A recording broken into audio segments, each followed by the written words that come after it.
Welcome to Swami Vivekananda Institute. My name is Saurabh Patek and today I am going to start econometrics. Econometrics का portion जो है कि UGC net आप कह सकते हैं कि ईयर बाय ईयर इंक्रीज करता जा रहा है। जो हाल ही में जो अभी एग्ज़ाम हुआ है यूजीसी नेट का, जो अभी 4-6 दिन पहले जो कि आपका 20 ऑफ नियर टू जो आपका हुआ है, तो इसमें जो है कि भूल गया कौन सी तारीख को हुआ यार भाई, कौन सा महीना चल रहा है अभी, ये जून चल रहा है, 20 ऑफ जून को हुआ है ना। तो उसमें भी जो है कि इकोनोमेट्रिक्स का पोर्शन था, मतलब भर का था। फीडबैक जो आया है स्टूडेंट्स का, उन्होंने कहा है कि जो मैथमेटिकल पोर्शन था, आप कह सकते हो इकोनोमेट्रिक्स और स्टैटिक्स का पोर्शन जो था वो थोड़ा इसमें ज़्यादा था। तो इस पर जो है कि हमको बहुत ज़्यादा फोकस करना है। अब प्रॉब्लम क्या है कि इकोनोमेट्रिक्स या स्टैटिक्स के नाम से जो टिपिकलनेस जो है ना, जो कि क्वेश्चंस टिपिकल होते हैं मैथमेटिकल, जो स्टूडेंट जिनका आर्ट का बैकग्राउंड रहा है, जो जिन्होंने जिनके मैथमेटिक्स नहीं था इनके पास 12th में, तो उनके लिए तो ये बहुत बड़ा एक चैलेंज वो समझते हैं, कि उनको लगता है कि ये तो भाई कर ही नहीं सकते हैं और वो जस्ट क्वेश्चन स्किप ही कर देते हैं। तो मैं आपको बताऊं यहाँ पर कि इकोनोमेट्रिक्स जो है, इसको जो है कि दो तरीके हैं आपको जो है कि यहाँ पर समझाने के। एक तो ये है कि पूरा मैथमेटिकल जो कॉन्सेप्ट है उसके माध्यम से ही आपको मैं यहाँ पे समझाऊँ, तो उसमें जो मैथमेटिक्स के स्टूडेंट्स हैं उनको तो अच्छे से समझ में आएगा, लेकिन जो नॉन मैथमेटिक्स स्टूडेंट्स हैं, हाँ उनको प्रॉब्लम आएगी। तो जो मेरा यहाँ पर तरीका रहेगा पढ़ाने का वो ये रहेगा कि मैं आपको रिलेट करके दिखाऊंगा, जो रियल लाइफ में जो चीज़ें हो रही हैं उससे मैं यहाँ पर इकोनोमेट्रिक्स रिलेट करके दिखाऊंगा। तो आपको चीज़ें समझ में आ जाएंगी, चाहे आप फिर मैथ के बैकग्राउंड के स्टूडेंट्स हो, चाहे आप जो है कि आर्ट बैकग्राउंड के स्टूडेंट्स हो, आपको चीज़ें यहाँ पर समझ में आएंगी। तो चलिए बिना किसी देरी के हम स्टार्ट करते हैं। सबसे पहले जो है कि यहाँ पर आज मैं जो कह सकते हैं कि आप बिल्कुल इनिशियल लेवल का जो यहाँ पर इकोनोमेट्रिक्स का जो पार्ट होता है, रिग्रेशन फंक्शंस, वो मैं यहाँ पर डिस्कस करूँगा। और उसके बाद जो है कि यहाँ पर हम स्टार्ट करेंगे यहाँ पर जो आपका Gaussian standard classical linear regression model, और उसके बारे में उसकी जो अजम्पशंस हैं, ये बेसिक अजम्पशंस है और ये जो है कि जनरली एग्जाम में आपके पूछ ली जाती हैं और ये इंपॉर्टेंट है आपका, है ना। तो ये हम आगे डिस्कस करेंगे। सबसे पहले तो हम जानेंगे भाई कि यार ये जो है कि ये फंक्शन जो है कि ये जो है कि ये आपका है PRF, यानी पॉपुलेशन रिग्रेशन फंक्शन। और इसी फंक्शन को अगर मैं बिल्कुल ऐसा ही लिख दूं, है ना, लेकिन मैंने चेंजेस क्या करे, वाई आई ऊपर हैट लगा दिया इक्वल टू अल्फ़ा हैट लगा दिया प्लस बीटा के ऊपर भी हैट लगा दिया, ठीक है ना। एक्स आई के ऊपर हैट नहीं लगेगा प्लस ई, है ना। ये अगर आपका क्लासिकल लीनियर रिग्रेशन मॉडल, तो आपका एक्स आई के ऊपर हैट नहीं लगेगा, है ना, क्योंकि ये जो है कि आपका नॉन सोकास्टिक इसको माना जाता है क्लासिकल मॉडल में, नॉन सोकास्टिक आपको इसको एक्स को मान दिया जाता है। तो ये आपकी हो गई PRF पॉपुलेशन रिग्रेशन फंक्शन, ये आपकी हो गई SRF। तो सर अब ये PRF SRF है क्या, ये क्यों, मतलब इसका मतलब समझ में नहीं आ रहा है कि एक्चुअल में रियल लाइफ से अगर हम इसको रिलेट करें तो ये PRF क्या हुआ, SRF क्या हुआ। PRF आपका हो गया है पॉपुलेशन, PRF आपका हो गया है population regression function, population regression function. तो पॉपुलेशन रिग्रेशन फंक्शन, तो सब देखिए रिग्रेशन जो फंक्शन है, तो सबसे पहले तो आप रिग्रेशन फंक्शन समझिए, फंक्शन क्या होता है ये आप सभी लोगों को पता होगा। मैंने क्योंकि अपने पिछले जो लेक्चर थे, मैंने चाहे कॉस्ट पढ़ाया, मैंने प्रोडक्शन पढ़ाया, उसमें तो फंक्शन या कॉम्प्लेक्स प्रोडक्शन फंक्शन बताई, तो मैंने वहाँ पर आपको फंक्शन बताया था। लेकिन फिर से हम फंक्शन समझ लेते हैं। फंक्शन एक्चुअल में क्या होता है कि मान लीजिएगा आपकी भूख, जैसे जो आपको भूख लगती है, आपकी जो भूख है यानी हंगर, किन चीज़ों पर डिपेंडेंट है। तो यानी जिन जिन चीज़ों पर डिपेंडेंट है, तो हंगर आपका हो जाएगा एक फंक्शन है, भूख एक फंक्शन है, और ये भूख किन किन चीज़ों पर डिपेंडेंट है। तो यहाँ पर जो है कि यहाँ पर आप ये कह सकते हो कि हाउ मच हार्ड वर्क या labour labour you are doing, कोई काम ज़्यादा करोगे, चीज़ें जल्दी, खाना जल्दी पचेगा, तो भाई भूख आपको जल्दी लगेगी। यही डिफरेंस होता है, जो लोग काम ज़्यादा करते हैं उनको भूख ज़्यादा लगती है, वो ज़्यादा खाते हैं, और जो जो बहुत कम काम करते हैं तो उनको भूख कम लगती है, वो कम खाते हैं। यहाँ पर लेबर। उसके बाद जो है कि भूख लगने का दूसरा कारण है कि आप कितना जो है कि टेंशन फ्री हैं, यानी जो है कि स्ट्रेसनेस या टेंशन वगैरह जो आपके अंदर, मान लो टेंशन में व्यक्ति है, भूख नहीं लगती, खाना नहीं खाता है ना, यानी और भी बहुत सारे यहाँ पर पैरामीटर्स हो जाएंगे। यानी जो है कि भूख कितना जो है कि लगेगी, कितना नहीं, यानी ये क्या होगी, कम भी होगी और ज़्यादा भी होगी। किसकी वजह से, इन चीज़ों की वजह से। जब ये कम ज़्यादा होंगे तो उसके हिसाब से इधर वाली चीज़ कम ज़्यादा होगी, ठीक है ना। जैसे कि क्वांटिटी डिमांड, ये कम होगी या ज़्यादा होगी, ये डिपेंड करेगी किस पे, it is a function of price. Price कम होगा तो ये कम, ये ज़्यादा होगी, प्राइस ज़्यादा होगा ये कम होगी, है ना। उसके बाद लोगों की जो इनकम है, इनकम पर भी डिपेंड करेगा, इनकम ज़्यादा तो ये क्वांटिटी ज़्यादा होगी, डिमांड। लोगों का टेस्ट है, तो यानी ये सारा ये आपका पूरा फंक्शन बन जाता है। इसमें ज़्यादा टाइम ना खराब कर दो, आई थिंक आप समझ चुके होगा फंक्शन क्या होता है। अब हम आते हैं रिग्रेशन पे, कि ये रिग्रेशन फंक्शन है, किसकी ये रिग्रेशन फंक्शन है, पॉपुलेशन की। अब ये रिग्रेशन क्या होता है, रिग्रेस का मतलब क्या होता है, रिग्रेस, रिग्रेस का मतलब होता है निकालना, निकासी, फाइंड आउट करना, रिग्रेस करना इसकी वैल्यू, है ना। यानी पॉपुलेशन रिग्रेशन फंक्शन का मतलब है कि पॉपुलेशन को आप रिग्रेस कर रहे हो। पॉपुलेशन को आप कैसे, पॉपुलेशन को क्या आप रिग्रेस, क्या पॉपुलेशन से आप क्या रिग्रेस करना चाह रहे हो, वहाँ उसकी कैरेक्टरिस्टिक आप रिग्रेस कर रहे हो कि कितनी एजुकेटेड पॉपुलेशन है, कितनी जो है यहाँ पर ये कह सकते हो कि आप what is the extent of poverty level, okay, what is the extent of other levels, okay. तो उन चीज़ों को जो है कि आप यहाँ पर क्या करोगे, समझोगे, है ना। तो इसीलिए इसको पॉपुलेशन रिग्रेशन फंक्शन कहा जाता है। और जो आपका अल्फा बीटा है ना, ये आप कह सकते हो कि कैरेक्टरिस्टिक या फीचर ऑफ पॉपुलेशन, अल्फा और बीटा ये दोनों जो है कि क्या हो जाएंगे, कैरेक्टरिस्टिक या फीचर ऑफ पॉपुलेशन हो जाएंगे। और ये सिंपली जैसे आपने अदर जो फंक्शन पढ़ रखी हैं उसी की तरह मान लो कि यहाँ पर जैसे मान लो कंजम्पशन फंक्शन आपकी इस तरह होती है, C equal to C bar plus जो है कि यहाँ पर आपका हो जाता है मार्जिनल प्रोपोर्शनलिटी टू कंज्यूम, या कह सकते हो आप सी वाई, है ना। तो यहाँ पर जो है कि आपका इस तरह से हो जाता है, ये आपका स्मॉल सी है ना। तो इसको आप कैसे ड्रॉ करते हो, इस तरह से यहाँ, है ना। ये आपका पोर्शन क्या हो जाता है, कांस्टेंट कंजम्पशन जो आपका जीरो इनकम पर आप करते हो, ये आपका हो जाता है स्मॉल सी, है ना, स्लोप ऑफ कंजम्पशन फंक्शन। और वाई आपकी क्या हो जाती है, ये वाई आपकी इधर है और बाकी इधर ये आपकी कंजम्पशन है जो सी है। तो इस तरह से मान लो कि ये ठीक उसी तरीके से लिखा है। लेकिन यहाँ पर अब ये कैसे आप इसे कह सकते हो कि इसको आप पॉपुलेशन में कैसे कह सकते हो, जैसे कि आप कोई कुछ पता करने जा रहे हो, मान लो सैंपल तो नहीं है, लेकिन अभी पॉपुलेशन की बात करेंगे, सैंपल की बात करेंगे। जैसे मान लो कि आपको ये पता करना कि पॉपुलेशन में कितने ऐसे बच्चे हैं जो कि स्टडी नहीं करते हैं, although education is free in India till 14 years of age. तो वो तो उसके बावजूद भी जो है कि बच्चे एडमिशन नहीं ले रहे, बच्चे पढ़ाई नहीं कर रहे हैं, उसका कारण क्या है। तो आपने ये मालूम करना, तो यहाँ पर तो हो जाएंगे बच्चे, कितने बच्चे हैं, यानी number of students equal to, तो यहाँ पर एक तो कुछ ऐसा फैक्टर आ जाएगा जो कि होगा फिक्स होगा। कौन सा वो फैक्टर होगा, एक मैं नया पेज ले लेता हूँ यहाँ पर इस तरह से। यहाँ पर जानी जो है कि नंबर ऑफ स्टूडेंट, या मान लो कि नंबर ऑफ जो है कि चिल्ड्रन, है ना, जो एजुकेशन नहीं लेते हैं, है ना, नॉट टेकिंग एजुकेशन, है ना, ये बराबर होंगे किसके, एक तो कुछ फिक्स अमाउंट होगा, जैसे फंक्शन का है क्या, Y I equal to alpha plus beta X I, है ना, यही तो था ना, प्लस एरर। तो आप ये मालूम करना चाहते कि भाई कितने बच्चे हैं जो कि एजुकेशन नहीं लेते हैं। तो एक तो फिक्स अमाउंट हो जाएगा, जैसे वो बच्चे जिनका हेल्थ इशू है, मान लो हेल्थ इश्यू, एक टाइम में हेल्थ इश्यू आपने देखा कि मान लो कि टोटल बच्चे मान लो कि है 1000 बच्चे हैं आपकी सिटी में, है ना, और आपने देखा कि उसमें से कितना ही तो सब पहले आप गए तो आपने देखा कि 200 बच्चे तो ऐसे हैं जिनके साथ हेल्थ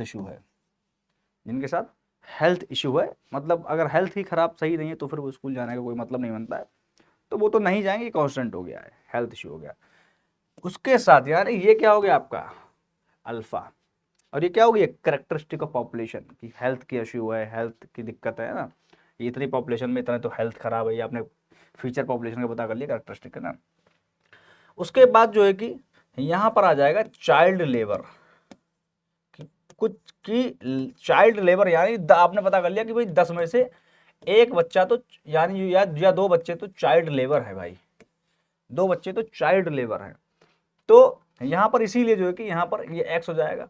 एक्स क्या है? पॉपुलेशन, बची हुई पॉपुलेशन, यानी जो है चाइल्ड लेबर की यहाँ पर रेट, चाइल्ड लेबर रेट, या आप कह सकते हो rate of child labour, rate of child labour, उससे आपने मल्टीप्लाई कर दी जो एक्स आई है। एक्स आई यानी जो पॉपुलेशन यहाँ पर बची हुई है, आप ये कह सकते हो, है ना।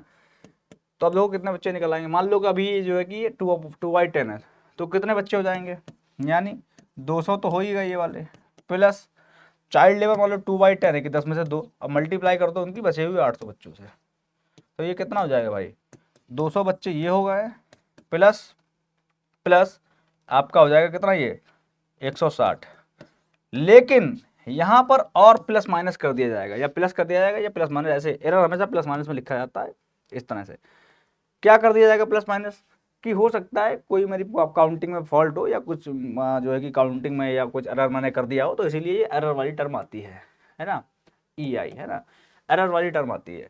तो इसीलिए जो है कि हमने क्या करा कि हो सकता है भाई 10 बच्चे आगे पीछे हो सकते हैं, यानी मैंने 10 लिख के या इस तरह से, तो मैंने क्या काउंट करा 200 160 नहीं 360, तो 360, तो यहाँ पर कितना बच्चे निकल गया यहाँ पे 360 प्लस माइनस 10, तो मैंने ये जो है कि मेरी वाई आई की वैल्यू निकली कि भाई 360 प्लस माइनस 10 यानी 350 से लेकर के, अगर कम कर दो तो 350 से 370, यानी जो है कि लगभग लगभग 350 बच्चा जो है कि आपका यहाँ पर क्या कर रहा है कि एजुकेशन नहीं ले रहा है। तो आपने ये पूरा डेटा आपने कब निकाला, जब आपने पॉपुलेशन को आपकी आपने स्टडी करी। अब यही पॉपुलेशन मान लीजिएगा सिटी की ना होकर के एक पूरी देश की हो, पूरे कंट्री की हो, तब तो वहाँ पर करोड़ों से बच्चे होंगे। तो करोड़ों से बच्चों को अगर आपको रीड करना, डेटा ऐसे निकालना है घर घर जाके कितने का हेल्थ इश्यू है, कितना चाइल्ड लेबर, क्या कैरेट, तो वो थोड़ा बहुत टफ टास्क हो जाएगा नहीं हो जाएगा। तो इसीलिए क्या होता है कि सैंपल पर काम कर लेते हैं। इसीलिए जो है कि ये जो PRF है यानी पॉपुलेशन रिग्रेशन फंक्शन है, जो कि यहाँ पर ये ऐसे मैंने निकाली है, तो इस पे ना काम करके हम पूरी पॉपुलेशन पे ना काम करके हम क्या करते हैं, मान लो ये पॉपुलेशन है ना, और ये ऐसे चार भागों में बटी हुई है। मान लो कि ये आपका अर्बन है, ये आपका रूरल है ना, और इस तरह से, और आपने 2 अलग और टाइप ले लिए, फॉर एग्जांपल ये आपके रिच है, ये आपके पुअर है ना, इस तरह से। तो आपने सब में से आपने थोड़ा थोड़ा पार्ट, इतना इतना पार्ट आपने ले लिया, इसका पार्ट इतना ले लिया आपने, है ना, और ये पार्ट हाइड्रोजीनियस नहीं, आप होमोजीनियस लोगे, यानी हर एक रीजन से आपने कुल मिला के देखा तो इतना पार्ट आपने हर पॉपुलेशन का मान लो कि थोड़ा थोड़ा पार्ट ले लिया, ठीक है ना, और इसको आपने स्टडी कर लिया, और फिर इसको स्टडी करने के बाद आपने इसमें जो है कि उसको जनरलाइज कर दिया। जनरलाइज मतलब जैसे कि अगर मैंने पता करा है कि भाई अगर मैं इसको, ये आपका हो जाएगा सैंपल रिग्रेशन फंक्शन, तो हम इसको कैसे लिखेंगे, तो यही जो फंक्शन है इसको हम अगर हम ऐसे लिखते हैं हाइट, क्योंकि सैंपल रिग्रेशन फंक्शन पे हाइट लग जाता है, alpha hat plus beta hat plus E I, यहाँ पे एक्स हो जाएगा एक्स आई, और अगर ये आपका क्लासिकल रिग्रेशन फंक्शन तो यहाँ पे हाइट एक्स के ऊपर नहीं लगेगा और ये हाइट। तो यानी हमने क्या करा सैंपल, तो हमारी ये हो जाएगी क्या सैंपल रिग्रेशन फंक्शन, कि हम सैंपल से रिग्रेस कर लेंगे भैया, कि जो है जैसे मान लो कहीं हम जाते हैं तो मान लो कि किसी रेलवे स्टेशन पे हम उतरे, या मान लो कि फॉर एग्जांपल कहीं से गुजर रहे हैं, तो वहाँ की बोली जो है कि लैंग्वेज थोड़ी चेंज है, तो यानी एक ही 2 व्यक्ति बोला वहाँ का, है ना, या दुकानदार कोई बोला, तो हमने यानी सैंपल वो हमको एक मिला, हमने उससे जनरलाइज कर लिया कि यहाँ की बोली ही ऐसी है। होता ना, मान लो हमने सैंपल उठाए 1-2, अब ऐसा नहीं कि भाई हमने पूरी पब्लिक की, वहाँ की पूरी पब्लिक से हमने बात करी है उस सिटी की, लेकिन हमने क्या करा था, अगर वहाँ के 2-4 लोग भी कोई अगर लैंग्वेज बोल रहे हैं तो हमने क्या जनरलाइज कर दिया कि हाँ, मतलब हमको सैंपल मिल गया, उससे हमने पता कर लिया कि हाँ यहाँ के लोग ऐसे ही बोलते हैं। तो ये चीज़ें हैं यहाँ पर, या हमको जो है कि वहाँ पर देखा कि बहुत ज़्यादा लोग गरीब हैं, तो हमने वहाँ से जनरलाइज कर लिया है, पूरी हम सिटी में गुजरे तो वहाँ पे थोड़ा इस तरह का, तो हमने, तो ये सारी चीज़ें यानी जो है कि सैंपल रिग्रेशन फंक्शन से आप पूरा जनरलाइज कर देते हैं चीज़ों को। तो यानी जो अल्फा हेट है ये इमेज है आपकी अल्फा की, और जो बीटा हेट ये आपकी इमेज की क्या है, बीटा की, है ना, ये जो आपकी क्या है ये इमेजेस हैं। तो इसीलिए जो है कि यहाँ पर आप देख रहे होगे ये Y I alpha hat beta hat, इस तरह से आपका क्या हो जाएगा, ये आपकी सैंपल रिग्रेशन फंक्शन है, जहाँ पर वाई इज अ एस्टिमेटर। तो अब देखो यहाँ पर वाई आई क्या है, ये चूंकि सैंपल है ये, तो इसी वाई आई से क्या निकलेगी, ये वाली वाई निकलेगी। कहाँ है भाई, ये वाली वाई जो पॉपुलेशन की है। क्योंकि भाई हमको मान लो कि ये जो हमने डेटा निकाला था, for example suppose we have taken this data of a particular sample, मान लो कि यहाँ पर हमने निकाला कि ये 360 बच्चे हैं, यहाँ पर वाई आई की वैल्यू 360 है। तो हमने कर लिया कि भाई 1000 बच्चों को हमने अगर 1000 बच्चे में से 360 है, तो यानी अगर 1 करोड़ बच्चा होगा, यानी 360 में 1000 बच्चों में से 360 है, तो यानी 1 करोड़ होगा। 1 2 3 4 5 6 7, 3 3 जीरो गायब, तो यानी 36,000 बच्चा होगा। 36 कितना होगा ये, 4 जीरो, यानी जो है कि 360 मल्टीप्लाई में आपका 4 हो जाएगा। तो ये 36,000 ही काफ़ी ज़्यादा हो जाएगा यहाँ पर। आप कह सकते हो कि फॉर एग्जाम्पल 36 लाख बच्चा हो जाएगा यहाँ पर, है ना, 36 लाख यहाँ पे बच्चा हो जाएगा। तो इस तरह से आप क्या कर सकते हो भाई, यहाँ पर रिग्रेस कर लेते हो। यहाँ पर आपने वाई आई से, यानी जो है कि वाई आई हैट ने जो है कि ये वैल्यू रिग्रेस कर दी, यानी वाई आई जो है कि हैट है, it is working as an estimator to estimate this value, है ना। ये एक एस्टिमेटर का है जो जिससे कि हमको ये वैल्यू पता लग जा रही है। तो इसीलिए यहाँ पर लिखा गया है ये आपका कि Y hat is working as an estimator. Y head जो है कि आपका क्या कर रहा है, यहाँ पर एज अ एस्टिमेटर का जो है कि काम कर रहा है, ठीक है ना, ये चीज़ है, ठीक है ना। ऐसे ही क्या है कि alpha head is estimator of, ये आपका अल्फा, यानी हमने पता कर लिया भाई 1000 में से 200 बच्चा तो बीमार, हेल्थ का इशू है। तो भाई अगर 1000 में से 200 है, तो 1 करोड़ में कितना होगा आपका, हो जाएगा 20 लाख, है ना। तो यानी जो है कि अल्फा हेड ने जो है कि अल्फा को बता दिया, बीटा हेड बीटा को बता देगा भाई चाइल्ड लेबर के। तो ये चीज़ें हैं, ये वाला एरर मान लो हमने इतना मान चला, वो उसको बता देगा। तो ये सारी चीज़ें हैं यहाँ पर। और ये कह सकते हैं कि अल्फा हेड इज एस्टिमेटर या स्टैटिक ऑफ अल्फा। स्टैटिक का मतलब हो गया कि जो अल्फा ऐसी वैल्यू, ऐसा डेटा जो अल्फा को बताएगा, ये स्टैटिक है ना। जैसे आप एग्ज़ाम में आपका क्या रिजल्ट रहेगा, तो उसकी स्टैटिक क्या हो जाएंगी, आप कितना पढ़ रहे हो, है ना, वो हमको पता लग जाए, कितना आप स्टडी कर रहे हो, है ना। और कितना जो है कि आप वहाँ पर जो है कि और भी बहुत सारे फैक्टर्स हैं। मान लो कि आप कहाँ पर कितना कॉलेज अटेंड कर रहे हो, कितना कोचिंग ले रहे हो, कितना जो है कि वहाँ पर आपका खुद का इंटरेस्ट है ना, और जो आपको पढ़ा रहे टीचर वो कैसे हैं। तो ये सारी चीज़ें वहाँ पे इन्वॉल्व हो जाएंगी। तो मैं बता दूंगा कि हाँ, एस्टिमेट कर दूंगा कि हाँ, तो ये सारी अगर स्टैटिक्स बताऊंगी तो मैं आपका रिजल्ट एस्टिमेट कर सकता हूँ। तो hence whatever the value or whatever the data is required for generalizing or for giving a particular generalized data, तो उन चीज़ों को हम उसकी स्टैटिक्स कह देते हैं, ठीक है। ये आपकी स्टैटिक्स हो जाएंगी, ठीक है ना। और ये जो पूरा मेथड होता है, जो सैंपल रिग्रेशन फंक्शन हम निकालते हैं, और सैंपल रिग्रेशन फंक्शन से हम पॉपुलेशन रिग्रेशन फंक्शन तक हम पहुंचते हैं, उसके बाद हम फाइनली जो है कि इन सब की वैल्यू निकालते हैं। तो ये पूरा मेथड कहलाता है आपका OLS method. OLS, ordinary least square method, ordinary least square method. और इसीलिए जो है कि ये अल्फा और बीटा हैं, ये आपके लीस्ट स्क्वायर एस्टिमेटर्स कहे जाते हैं, लीस्ट स्क्वायर एस्टिमेटर्स कहे जाते हैं, ठीक है ना। अब देखिए जो ये, अब यहाँ पर देखिए ये वाली जो फंक्शन है PRF, ठीक है ना, ये वाली जो फंक्शन है, तो यहाँ पर जो है कि वाई आई, अल्फा बीटा और एक्स आई, तो यानी एक तो ये वेरिएबल, ये तो कॉफिशिएंट है ना भाई, वेरिएबल एक ये है, एक ये है वेरिएबल।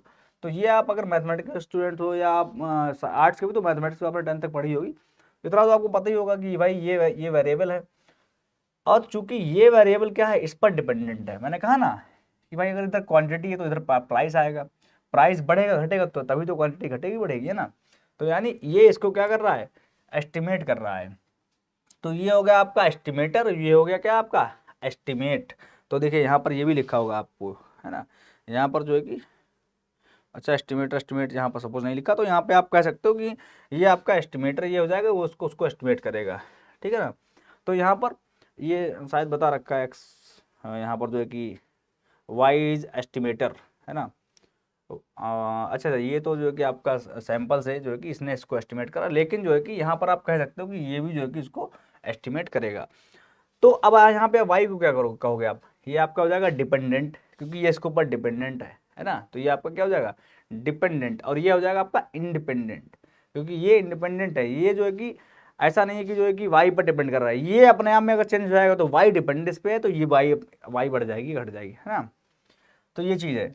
उसके बाद जो है कि यहाँ पर ये आपका क्या है, एक्सप्लेन्ड है वाई, ये आपका क्या है, एक्सप्लेन्ड करी जाती है, और ये क्या है एक्सप्लेन, और ये का आपका एक्स हो जाएगा एक्सप्लेनेटरी टर्म, ये आपका एक्स वेरिएबल हो जाएगा एक्सप्लेनेटरी, ये इसको एक्सप्लेन कर रहा है। प्रेडिक्टेंट वाई हो जाएगा जिसको प्रेडिक्ट करा जा रहा है, वाई को प्रेडिक्ट करा जाए, तो आपका वो हो गया प्रेडिक्टेंट, और प्रेडिक्टर हो जाएगा एक्स, है ना। प्रेडिक्टर हो गया एक्स जो प्रेडिक्ट कर रहा है, वो प्रेडिक्टर हो गया। रिग्रेसेंड जिसको निकाला जा रहा है, और रिग्रेसर जो निकाल रहा है। रिस्पॉन्स वाई मिला हमको, स्टिमुलेंट हमने इनपुट उसमें क्या डाले, एक्स डाला हमने। वाई क्या है, एंडोजीनियस है, डिपेंड कर रहा है। एक्स जो है कि एक्सोजीनियस है, फर्क ही नहीं पड़ रहा है ना। वो जो कि एक्सोजीनियस है वो इंडिपेंडेंट है, एक्सोजीनियस वो हो गया। वाई क्या है, कंट्रोल्ड कर रखा वाई को किसने, एक्स ने, लेकिन एक्स क्या है, कंट्रोल, जो कंट्रोल कर रहा है। तो ये भी टर्म पूछी जाती है कि जो है कि एग्जाम में कि what is x will be called predictor, जो भी है। तो ये थोड़ा आप समझ लीजिएगा, ये भी इंपॉर्टेंट है, ठीक है ना। अब जो हम बात करेंगे यहाँ पर Gaussian standard classical linear regression model की, इसको जो है कि गॉसियन लीनियर रिग्रेशन मॉडल भी कहा जाता है, स्टैंडर्ड लीनियर रिग्रेशन मॉडल भी कहा जाता है, या क्लासिकल लीनियर रिग्रेशन मॉडल भी कहा जाता है, ठीक है ना। तो भाई इसके अजम्पशंस हैं, यानी अभी ऐसा नहीं कुछ अलग है, ये वही मॉडल वही जो है कि आपका पीआरएफ, जैसे मैंने बताया था यहाँ पर कि Y I is equal to alpha plus beta, है ना, अल्फ़ा आई बीटा आई ऐसे कर सकते हो, और जो है कि एक्स आई प्लस ई आई, ये एरर हो गया। तो यही जो है फंक्शन, ये आपकी क्लासिकल लीनियर रिग्रेशन मॉडल है। कब है, जब इसकी कुछ अजम्पशंस होंगी, इसकी कुछ क्वालिटी, कुछ यहाँ पर जो है कि इसकी कुछ कंडीशंस हैं, वो जो है कि सही मानी जाए, वो जो अगर सही फिट बैठ रही हैं, तब ये हो जाएगा क्लासिकल लीनियर रिग्रेशन मॉडल। अब वो अजम्पशन क्या है, क्या मान के चला जाता है, तब ये होगा क्लासिकल। वो अजम्पशन आपकी ये, वो आपकी अजम्पशन है ये, ठीक है ना। अजम्पशन पहली क्या है, यानी देखो ये अजम्पशन आप भूल सकते हो, लेकिन आपको अगर ये यहीं से अगर आप उसको प्रोडक्ट करोगे, तो यहाँ से आपको याद रहेंगे। तो क्लासिकल लीनियर रिग्रेशन मॉडल, ये तो नाम तो है ना, आप तो नाम तो मान लो जानते हो। तो सबसे पहले तो लीनियर से आप निकालोगे, लीनियर से आप पहचानोगे कि जो यहाँ पर अल्फा और बीटा की पार है, ये 1 1 है, जिसकी पार 1 वो क्या होता है, लीनियर, है ना। तो यहाँ पर अल्फा और बीटा की पार क्या है, 1 है, इसीलिए तो पहले इसके एजम्पशन यही है कि regression model is linear in parameter. जो पैरामीटर जो है इसके अल्फा बीटा, या ये अल्फा बीटा क्या है, इसके पैरामीटर है ना। तो ये क्या है, ये लीनियर है। लेकिन वेरिएबल जरूरी नहीं कि वो भी लीनियर हो, ये आपका 2b स्क्वायर भी हो सकता है, क्यूब भी हो सकता है, उससे मैटर नहीं, पैरामीटर आपके लीनियर होना चाहिए। तो पहले तो आपका ये है। दूसरा है आपका यहाँ पर कि जो x है ना, ये एक्स स्क्वायर जो भी है, ये आपका जो है कि नॉन स्टोकास्टिक है। नॉन स्टोकास्टिक का मतलब ये है कि अगर मैं, ये आपका हो गया पीआरएफ, पॉपुलेशन रिग्रेशन फंक्शन, अगर मैं इसका एसआरएफ बनाऊं, तो Y I hat equal to alpha I hat plus beta I hat, है ना। और लेकिन जो है कि वो एक्स आई स्क्वायर के ऊपर मैं हैट नहीं लगाऊंगा। हैट का मतलब है कि जो जैसा एक्स वहाँ था वैसा एक्स यहाँ पे, तो यानी जो है कि ये क्या हुआ, चेंज ही नहीं हुआ है। तो इसीलिए ये इसको क्या कहा जाता है, नॉन स्टोकास्टिक। नॉन स्टोकास्टिक का मतलब होता है, ये आपका होगा नॉन स्टोकास्टिक। नॉन स्टोकास्टिक का मतलब होता है नॉन रैंडम। नॉन रैंडम का मतलब होता है कांस्टेंट। कांस्टेंट कांस्टेंट का मतलब होता है फिक्स्ड। तो ये आपका क्या है भाई, कोई भी वर्ड आ जाए तो आपका यहाँ पे आपको ये समझ जाना कि ये फिक्स है, तो वैसे आप देख लीजिएगा। तो ये दूसरी इसकी अजम्पशन है। तीसरी इसकी अजम्पशन है कि no relation between X and E, और ई आई और एंड ई जे। अगर दो फंक्शन है मान लो, तो किसी में एक में ई आई है, दूसरा मान लो कि फंक्शन मैं अगर बना दूं यहाँ पर Y J equal to alpha I plus beta I, beta J सब में जे हो जाएगा यहाँ पर, ठीक है ना, बीटा जे एक्स जे, है ना, प्लस ई ई जे। ये आपकी जो है कि ये दूसरी होगी फंक्शन, या इसी फंक्शन में मैं आगे इंक्लूड कर दूं इस तरह से, यहाँ पे इंक्लूड कर दूं मैं gamma plus gamma I X J square plus E, फिर इसमें जो एरर है वो आपका ई जी हो जाएगा। तो ई और ई के बीच में कोई रिलेशन नहीं, यानी जो आपका वेरिएबल है एरर के बीच में कोई भी रिलेशन नहीं होना चाहिए, और एरर और एरर के बीच में कोई रिलेशन नहीं होना चाहिए। तो ये आपका होता है क्या, ये आपका हो जाएगा कि नो कोरिलेशन। तो यहाँ पर जो अजम्पशन ये फिक्स वाला तो मैंने नॉन स्क्वाड्रेटिक ये आपका हो ही गया था, अजम्पशन है ज़ीरो। तो ये तो अभी ज़ीरो, हालांकि ये वाली अजम्पशन आगे आएगी जो मैं बता रहा हूँ, है ना। नो कोरिलेशन यहाँ पर शायद, वेट अ मिनट, हाँ देखिए, no auto correlation between disturbance for any two X values X I and X J, the correlation between any two U I and U J is zero, यानी जो है कि इनके बीच में कोई कोरिलेशन नहीं है, ठीक है ना। तो ये आपका क्या हो जाएगा, एक ये भी एजम्पशन हो गई है, ठीक है ना। एक आपकी ये कि zero mean value disturbance U I, यहाँ पर क्या है, जीरो मीन वैल्यू डिस्टर्बेंस है। जीरो मीन वैल्यू का डिस्टर्बेंस ये है कि जैसे मैंने कहा था एक एरर वाली टर्म है ना। एरर वाली टर्म मान लो कि भाई 10 बच्चे हो सकता है, गड़बड़ हो गए हो, ज़्यादा कम हो सकते हैं। तो जो उसका मीन निकाला गया, जैसे मान लो भाई पॉपुलेशन, ऐसा नहीं कि एक ही जगह काउंट, मान लो सैंपल भी छोटा नहीं होता, बहुत बड़ा सैंपल होता है। तो मान लो कहीं पर किसी ने कहा कि भाई मेरे यहाँ पे जो है कि 2 बच्चे जो है कि उनका 2 बच्चों की हेल्थ इशू नहीं है, ठीक है ना, और आपने लिख लिया 3, ठीक है ना। कहीं जो है कि किसी ने कहा कि 4 बच्चों का हेल्थ इशू है यहाँ पर मेरे एरिया में, आपने लिख दिया 5। तो यानी जो है यहाँ पर जो मेन एरर हो गया, आप देखो मेन एरर कैसे निकलेगा। मान लो आपने 3 को आपने सुना 4, ठीक है ना, और आपने 5, और आपने जो है कि यहाँ पर फॉर एग्जाम्पल जो है कि 6 को सुना आपने 5, 6 का आपने 5 लिख लिया।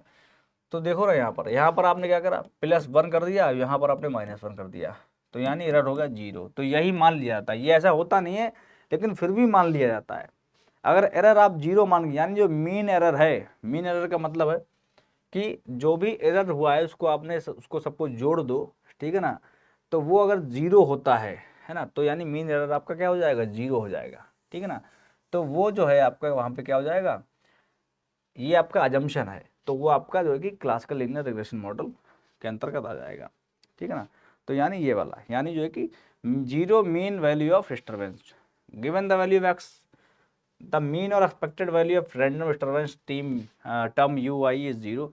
This implies that expected U I, expected जो एरर है यू आई है इन एक्स इज जीरो, ये चीज़ है। होमोसेडास्टिसिटी, होमोसेडास्टिसिटी का मतलब ये है, जब आप डायग्राम इसका देखेंगे तो मान लो होमोसेडास्टिसिटी मतलब इस तरह से, मान लो कोई ये फंक्शन है, इसमें लेकिन एरर हो रहा, तो जैसे कांस्टेंट एरर हो रहा है, इधर बढ़ जाता है तो इधर उतना ही कम हो जाता है, इधर बढ़ जाता है एरर उतना ही कम हो जाता है, मतलब इस तरह से है, एरर हो रहा है लेकिन कांस्टेंट एरर, है ना। तो ये चीज़ है, यानी ऐसा नहीं कि हेटेरोसेडास्टिसिटी यहाँ पे बहुत ज़्यादा एरर हो गया, यहाँ पे जो है कि कमी हुआ, तो वो आपका फंक्शन ऐसा बन जाएगा इस तरह से, ऐसा ऐसा मान लो ये इस तरह, तो आपका वो जो है कि ऐसा बन जाएगा, ऐसा, ठीक है ना, इस तरह से बन जाएगा। तो यार ये पूरा हो जो आपका क्या हो जाएगा, हेटेरोसेडास्टिसिटी हो जाएगा, ठीक है ना। तो वहाँ पर आप इसका समझ नहीं रहोगे, तो मैं समझा दूँ आपके लिए। मान लो कि ये, मान लो कि फॉर एग्जांपल 4 का जो है कि आपने सुन लिया 5, और 3 का आपने सुन लिया 4, है ना, और वहाँ पे जो है कि उसके बाद 6 का आपने सुन लिया, 6 का आपने सुन लिया 5, और जो है कि 7 का आपने सुन लिया 6। तो यानी यहाँ पर तो एक एक बढ़ा दिया आपने, लेकिन यहाँ पर एक एक घटा दिया, ठीक है ना। तो यानी जितना बढ़ाया उतना ही कम कर दिया। तो यानी जो है कि यहाँ पर ये क्या है देखिए, इसीलिए हो जाएगा आपका homoscedasticity, that is equal variance. Equal variance मतलब बराबर, अगर एरर वेरी कर रहा है तो इक्वल वेरी कर रहा है, ठीक है ना। इक्वल वेरिएंस ऑफ यू आई, ठीक है ना। एरर की जो इक्वल वेरिएंस है, यानी 1 और या -1, मतलब जो जो ये इसका अगर मॉड वैल्यू ले तो ये इक्वल वेरिएंस यहाँ पे कर रहा है, ठीक है ना। For the values of X the variance of you I is same for all the observation, यानी देखिए ना, वैल्यू ऑफ यू आई क्या है, सेम है सबके लिए फॉर ऑल द। तो ये आपका हो जाएगा होमोसेडास्टिसिटी। अजम्पशन 5 आप पढ़ चुके हैं, अजम्पशन 6 है आपका covariance between you I and x I is zero. जो कोवेरिएंस है यू आई एंड एक्स आई के बीच में, वो क्या है भाई, ज़ीरो है, ठीक है ना। ये चीज़ आपको मान के चलनी है। कि जो है कि यू आई और एक्स आई के बीच में भी क्या है, कोई रिलेशन हमारा, कोई वेरिएंस जो है कि कोवेरिएंस जो है वो आपकी जीरो है। No perfect multi collinearity.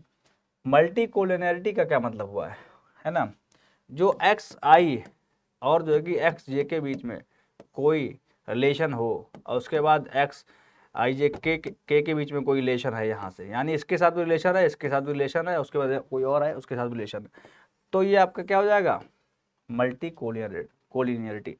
तो यहाँ पर कोई भी मल्टी कोलिनियरिटी नहीं है, नो मल्टी कोलिनियरिटी।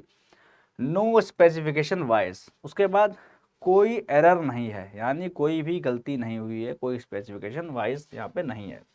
वाइज का मतलब होता है एरर, गलती वगैरह, है ना, मतलब हर पूरी तरह से ये ऑब्जेक्टिव है फंक्शन जो आपने बनाई। This implies that regression model is correctly specified. Example, what variable should be included in the model, जो भी इंक्लूड करने वो इंक्लूड करे गए हैं, जो भी जो सही होना चाहिए वो सब सही हुआ है, कोई भी वाइस अनवाइस्ड वगैरह वाइस नहीं है, आपका जो है कि अनवाइस्ड है पूरा का पूरा रिग्रेशन मॉडल। तो ये जो है कि आपका पूरा हो गया। यहाँ पर आगे हम कल बात करेंगे मल्टीकुलरिटी, ऑटो कोरिलेशन, ये क्या होता है, कैसा क्या, इसको मैं जो याद करने का तरीका है उसमें क्या क्या चीज़ें रहती है वो मैं सब बता दूंगा आपके लिए। तो आज के लिए जो है कि आपका यहाँ पर हमने डिस्कस करा है भाई Gaussian standard classical regression model, और आपका पीआरएफ क्या होता है, एसआरएफ क्या होता है, ये आशा करता हूँ आपको समझ में आया होगा। लैंग्वेज का कोई जो हिंदी मीडियम के स्टूडेंट्स हैं तो उनको शायद कोई इशू नहीं हुआ होगा, क्योंकि मैंने पूरा हिंदी इंग्लिश बाइलिंगुअल, इंग्लिश में कंटेंट रहता है उसको हिंदी में समझा देता हूँ, तो सबके लिए ईजी रहेगा, है ना। चलिए फिर मिलते हैं नेक्स्ट सेशन में, उसमें हम आगे का जो भी है इसका पार्ट वो हम डिस्कस करेंगे। तब तक के लिए थैंक यू सो मच। अगर अच्छा लगा लेक्चर तो आप जो है कि कमेंट में बताइएगा कैसा लगा, और अपनी कोई राय हो वो आप मुझे दे सकते हैं। Thank you so much.